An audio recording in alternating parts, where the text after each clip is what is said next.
we're gonna start listening to some songs because for sure this song is worth listening to, but there's certain parts that I want to pick out for you guys. And I think you guys know that this version, or maybe this is the only version, I don't even know. But the version that we have here is the studio version. And the cool thing about studio versions is they'll do things that they obviously can't necessarily do live, right? Whether it be because, there's an orchestral thing, or there's certain synthy stuff that, isn't necessarily like congregational, but it still sounds cool in the background. And so one part that really jumped out to me, and I just realized there's no chart in there. Let's go to the key of D. Are there no charts in here? Oh, shoot. Oh, look at me. I didn't add the charts.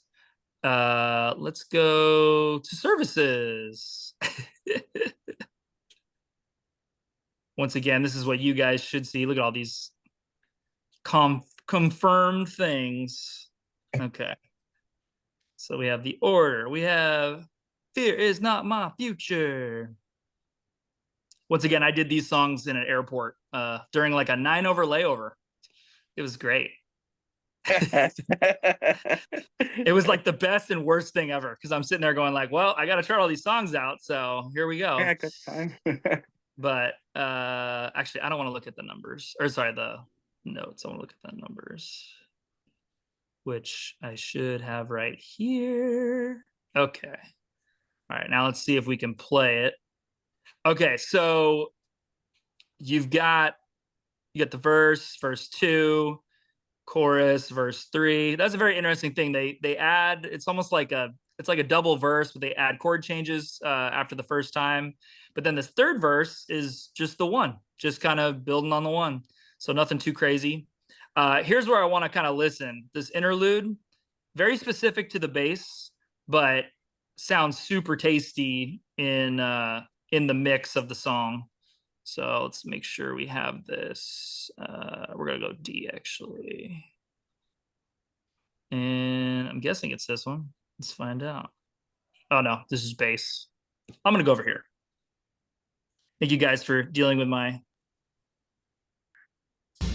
good old problems with the Dropbox. Oh, this is just drums now? Okay, it's the very top, Scott. Come on. So.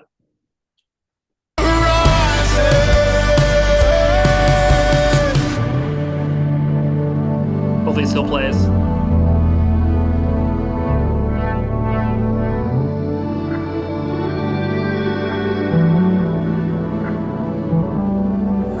Fear is not my future, you are. Sickness is not my story, you are. You are. It's you. Heartbreak's not my home, you are. You are. Death is not the end, you are. You are.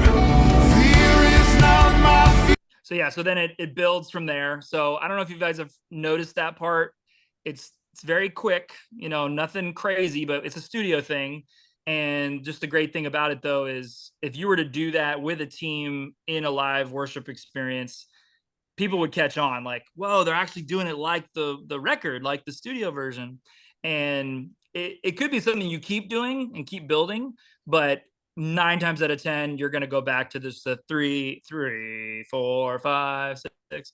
I'm not singing the right notes, but yeah. Now the other fun part, which I don't even think I've listened to this song far enough to get to this aspect of it, but having a chorus 2, right? So random because the chorus 2 is literally different words and everything. It's the same type of melodic repetition, but the fact that they changed the words is unique. It's very unique. You don't see that a lot in either regular songs, secular songs, or worship songs. But the key to me is this section. So what I call chorus 3 because they add guitar line, they add different bass walk ups, walk downs, and if you guys could play this, in a worship experience, it would be so cool. So let's take a listen to that.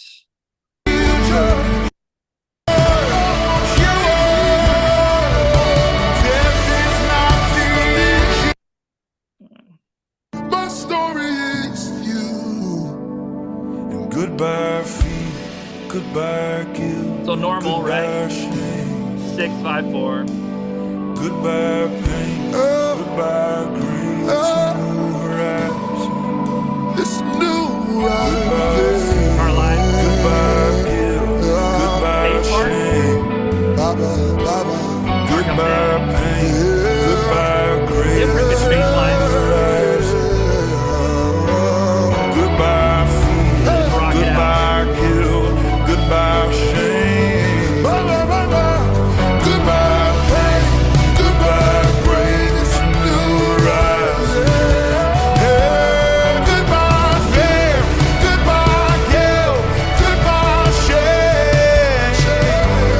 Goodbye pain, goodbye grief. It's a new horizon. Goodbye fear, goodbye guilt, goodbye shame. You can stay. Goodbye pain, goodbye grief. It's a new horizon. It's a new horizon. There's one other thing. Let's see. Oh, the piano outro. I thought this would be cool for like a guitar part. Or no, just piano. Let the light in, let the light on in. You can do that guitar. Horizon, let the light in, let the light on in.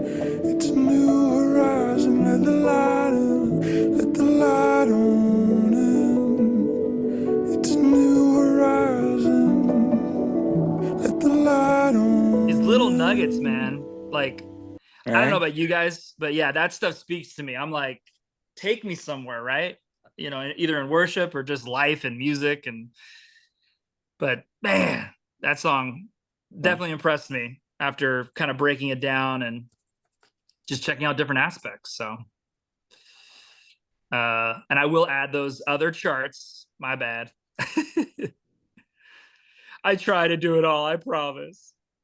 Okay, so I'm trying to think of any other thing I can touch on that song because I feel like there's just so much to unpack.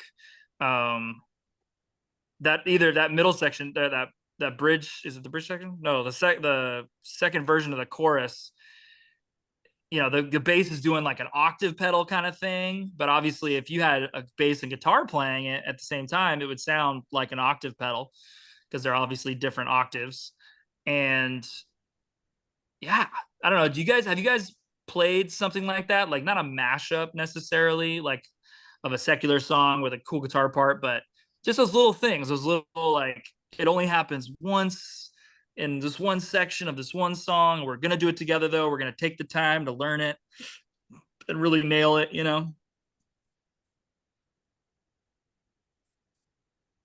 Because if you haven't, we should do it. Like if we get together, or we are getting, we're at least gonna have the availability next week. I think that's something we should do. We should just run that. Just that do do do do do do do. Be cool.